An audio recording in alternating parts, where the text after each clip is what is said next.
నిన్న ఒక సంఘటన జరిగింది. అదేంటంటే అల్లు అర్జున్ గారి ఇంటి పైన ధర్నా చేస్తున్నామని చెప్పేసి రేవతి గారు చావడానికి గల కారణం అల్లు అర్జునే అని చెప్పేసి చెప్పడం వల్ల వాళ్ళ ఇంటి మీద పోయి ఉద్యమం చేయడానికి వెళ్ళామని చెప్పేసి అన్నారు. ఒక నాయకుడు మాట్లాడితే ఏమన్నాడంటే, రేవతి గారి చావుకి అల్లు అర్జునే కారణం కాబట్టి 25 కోట్ల వరకు వాళ్ళకు పరిహారం ఇవ్వాలి ఖచ్చితంగా అని చెప్పేసి అన్నారు. మరి ఒక్క మాట అన్న, నిన్నే షూటింగ్ అడుగుతున్నాను నేను. రేవతి గారు చనిపోవడం వల్ల 25 కోట్లు ఇవ్వడం ఓకే, సరే ఇద్దాం అనుకోండి. మరి హాస్టల్లో ఫుడ్ పాయిజన్ వల్ల ఇప్పటికీ చాలామంది అమ్మాయిలు చనిపోయారు. మరి వాళ్ళకి ఇదే కాంగ్రెస్ ప్రభుత్వం, ఇదే రేవంత్ సర్కారు మరి ఎన్ని కోట్లు ఇవ్వాలి? ఒక్క అమ్మాయికి ఎన్నెన్ని కోట్లు ఇవ్వాలి? చిన్నప్పటి నుండి పెంచిన అమ్మాయిలు కదా, హాస్టల్లో ఉంటే మంచిగా చదువుకొని బాగుపడతారన్న ఉద్దేశంతోనే కదా మళ్ళీ వాళ్ళని హాస్టల్లో పెట్టి మరీ చదివిస్తుంది. మరి వాళ్ళు చనిపోయారు కదా, మరి వాళ్ళకి ఎంత కోట్లు ఇవ్వాలి? ఎన్నెన్ని కోట్లు ఇవ్వాలి వాళ్ళకు? అండ్ ఇంకో విషయం ఏంటంటే, ఒక అల్లు అర్జున్ వెళ్ళడం వల్లే ఆవిడ చనిపోయారు కదా, మరి అల్లు అర్జున్ లాంటి స్టార్స్ ఎంతోమంది వెళ్ళారు కదా, మరి అలాంటి చాలా ఫంక్షన్స్ జరుగుతున్నప్పుడు చాలామంది చనిపోయారు కదా, మరి వాళ్ళ మీద ఎందుకు మీరు ప్రశ్నించలేదు? 6 గ్యారెంటీలు కూడా రావట్లేదు, మరి 6 గ్యారెంటీలు ఎందుకు దాని మీద ప్రశ్నించట్లేదు? ఒక మాట నేను స్ట్రైట్గా అడుగుతున్నాను.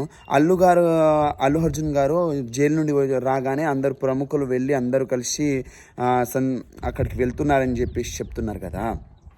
మరి ఇంకో మాట నేను దీన్ని స్ట్రైట్గా అడుగుతున్నాను, ఒకటే మాట ఏంటంటే, అల్లు అర్జున్ గారు రిలీజ్ అయిన తర్వాత అందరూ వెళ్ళి కలిశారు స్టార్స్ అందరని చెప్పారు. మరి రేవంత్ రెడ్డి గారు ఓటుకు నోటు కేసులో అరెస్ట్ అయినప్పుడు అదే పార్టీలో సంబంధించిన వాళ్ళందరూ పోయి పలకరించారు కదా, ఎందుకు పలకరించారు?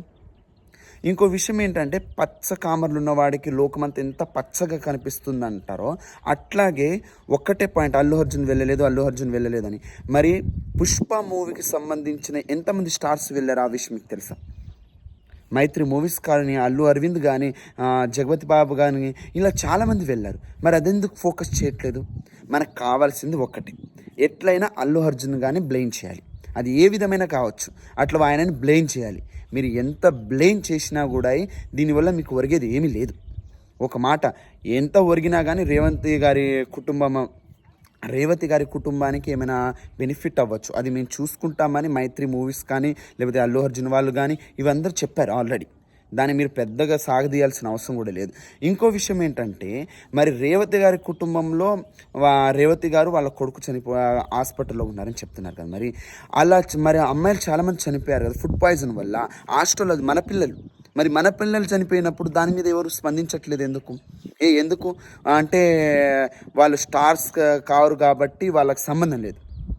ఒకవేళ అదే స్టార్ వచ్చి చనిపోయి ఉంటే ఈ పాటికి రచ్చరచ్చ చేసేవాళ్ళు కదా. మరి మన పిల్లలను మనం చంపుకుంటే మరి దాని మీద ఎవరు స్పందించరు, దాని గురించి ఎవరు ఏం మాట్లాడరు. అది లైట్ మనకు. కానీ ఒక హీరో వచ్చి ఒకరు చనిపోతే అది మనకు బ్రేకింగ్ న్యూస్, అది మాత్రమే కావాలి మనకు, మిగతాది మనకు సంబంధం లేదు. మనకు కావాల్సింది ఒకటే అంతే కదా.